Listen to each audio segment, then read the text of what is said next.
দুর্ঘটনার কবলে কলকাতাগামী Kanchenjunga express line থেকে ছিটকে গেল দুইটি কামরা। সকাল 6:45 নাগাদ নিউ জলপাইগুড়ি স্টেশনের আগে রাঙ্গাপানি স্টেশনে দুর্ঘটনাটি ঘটেছে। শিয়ালদামুখী কাঞ্চনজঙ্ঘা এক্সপ্রেসে মালগাড়ির ধাক্কায় ট্রেনের পেছনের দুটি কামরা লাইনচ্যুত হয়েছে। লাইন থেকে বেরিয়ে উল্টে গিয়েছে কাঞ্চনজঙ্ঘা এক্সপ্রেসের দুটি কামরা। দুর্ঘটনায় হতাহতের কোনো খবর মেলেনি। সকাল 9:45 নাগাদ নিউ জলপাইগুড়ি স্টেশনের আগে রাঙ্গাপানি স্টেশনে দুর্ঘটনাটি ঘটেছে। আগরতলা থেকে কলকাতাগামী কাঞ্চনজঙ্ঘা এক্সপ্রেসে ধাক্কা মারে মালগাড়ি। উত্তর পূর্ব ভারতের সঙ্গে রেলপথে যোগাযোগ ব্যাহত হওয়ার আশঙ্কা।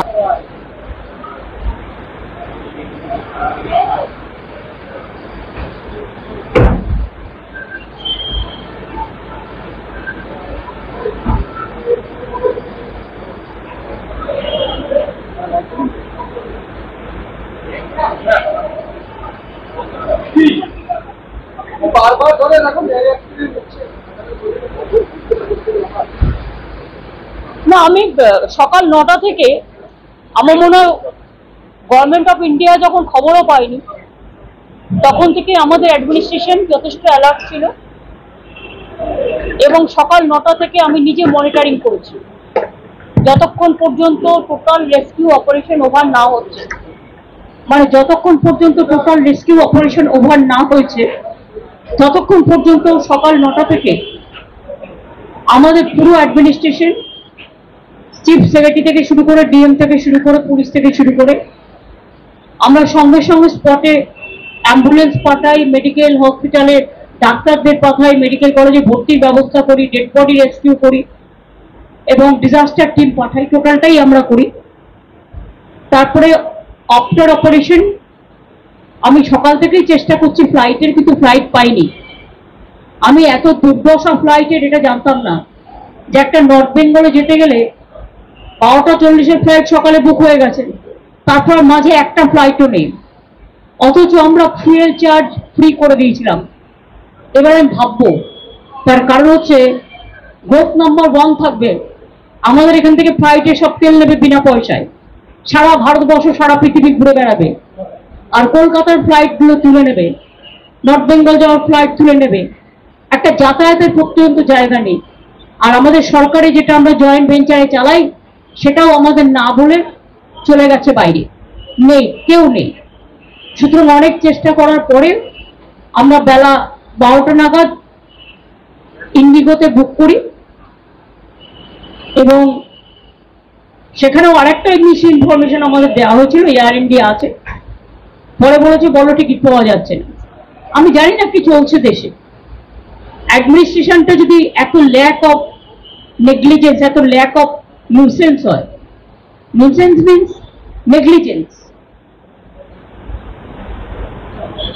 রেলে বারবার অ্যাক্সিডেন্ট, আপনারা জানেন এর আগে পুরীতে যেটা হলো সেটাও আমি গিয়েছিলাম, এখনো ওখানে মনে হয় প্রচুর ডেড বডি পড়ে গেছে যাদের কোনো আইডেন্টিফিকেশন হয়নি, হয়তো এক রেটে পুড়িয়ে দেবে, অথচ যাদের গেল তাদের গেল। দেখুন, অ্যাক্সিডেন্ট হতেই পারে, অ্যাক্সিডেন্ট কারো হাতে নেই এটা ফ্যাক্ট, কিন্তু সাথে সাথে এটাও ফ্যাক্ট অ্যান্টি কলিউশন ডিভাইস আমি তৈরি করে দিয়ে এসেছিলাম।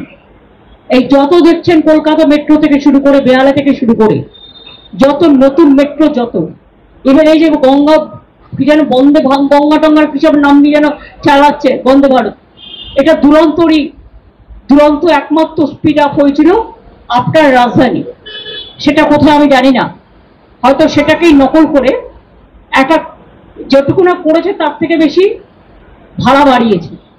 প্রতিদিন শিয়ালদায় মানুষের কি নিত্যযাত্রীদের যা সমস্যা আপনারা প্রতিদিন আমি দেখতে পাচ্ছি, এবং আমি জানি না এই জায়গাটায় কেন বারবার এটা ব্ল্যাক স্পট। তার কারণ হচ্ছে এর আগেও বাইসাল ইনসিডেন্ট হয়েছিল, যেটা মনে রাখবেন, ওর থেকে একটু দূরে চোপড়ার কাছে বর্ডারে ফাঁসি দেওয়াতে আজকে যেটা হয়েছে অ্যাক্সিডেন্ট, এটা আরো মারাত্মক হতে পারত।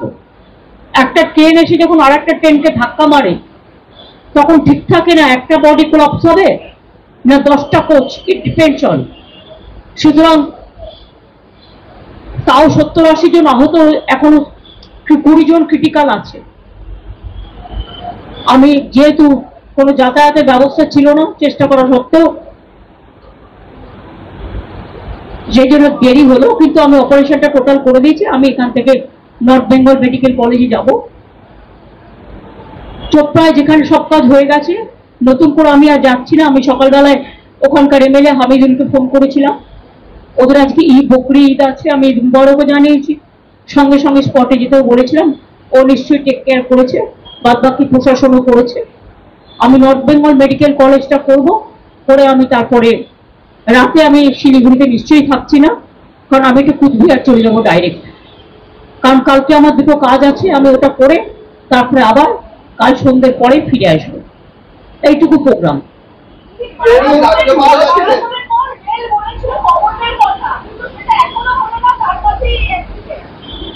কি বলেছিল?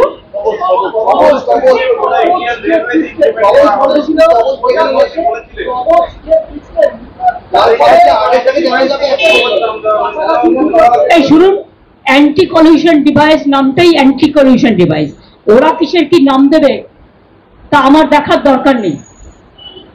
অ্যান্টি কলিউশন ডিভাইস আমি যখন রেল মিনিস্টার ছিলাম তখন করেছিলাম, এবং এর জন্য আমি কোঙ্কণ রেলওয়েকে কাজে লাগিয়েছিলাম, মুম্বাইতে, গোয়াতে, আমি নিজে মাডগাঁওতে গেছিলাম। সেটা দেখার পরে এটাকে আবিষ্কার করে প্রত্যেকটা ট্রেনে লাগানো হয়েছিল, যদি ড্রাইভারও ঘুমিয়ে পড়ে অ্যালার্ম দেবে, দুটো ট্রেন কাছাকাছি চলে আসলে আটকে দেবে, এরকম নানা রকম সিগন্যালিং সমস্ত।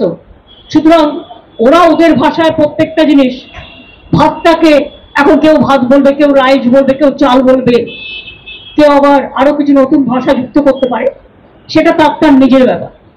আগে মানুষের রক্ষা কবচ হল, তারপরে এই সমস্ত নানা রকম কথা বলবেন। রেলে একটা স্ত্রী ছিল, আজকে তো আমি অনেককে শুনেছি